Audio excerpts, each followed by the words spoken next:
Positivisme merupakan suatu aliran filsafat yang menyatakan ilmu-ilmu alam atau empiris sebagai satu-satunya sumber pengetahuan yang benar dan menolak nilai kognitif dari suatu filosofis atau metafisik.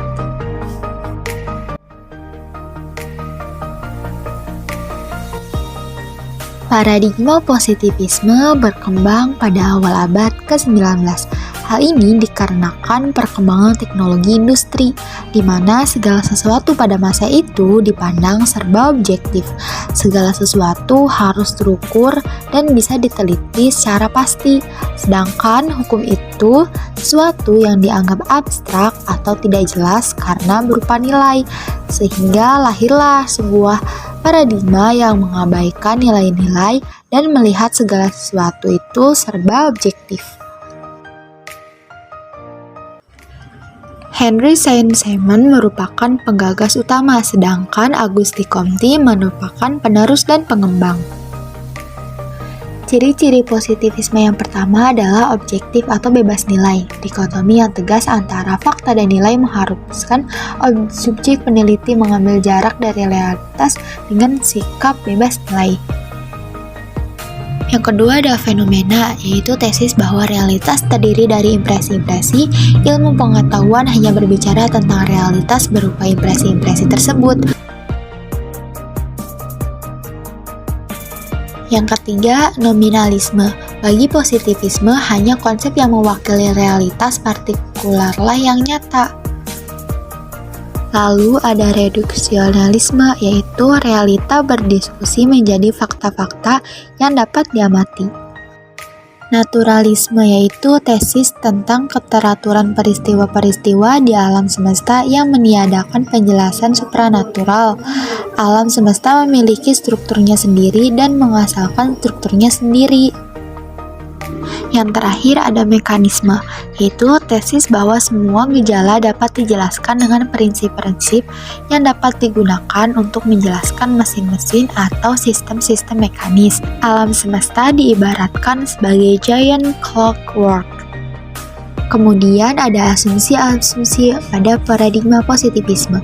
Yang pertama ada asumsi ontologi, yaitu asumsi ontologi yang mempertanyakan kepada ilmuwan pertanyaan yang diajukan sebagai pertanyaan awal seorang peneliti untuk memahami realitas sosial.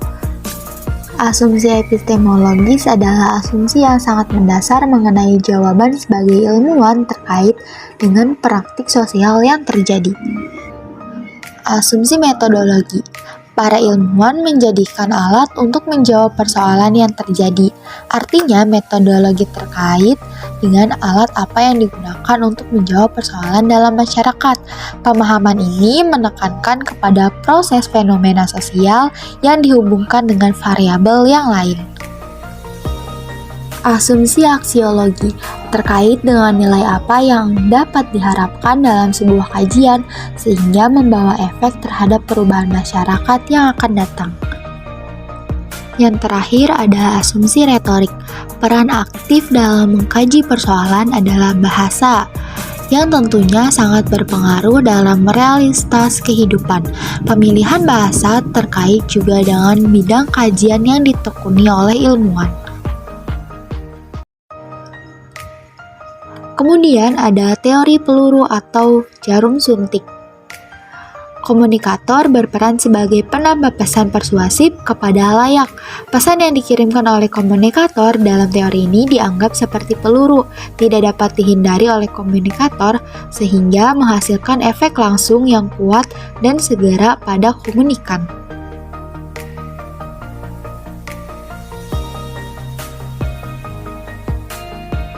Dalam Jurnal Komunikasi Global Volume 7 nomor 2 pada tahun 2018 yang berjudul Hubungan Komunikasi Organisasi dengan Konflik Kerja pada Perusahaan PT Kimia Farma Tbk Cabang Makassar. Jurnal ini bertujuan untuk mengetahui hubungan antara komunikasi organisasi dengan konflik kerja PT Kimia Farma Tbk Cabang Makassar. Penelitian ini menggunakan paradigma positivisme untuk melihat hubungan kedua variabel pada penelitian dengan menggunakan skala Likert.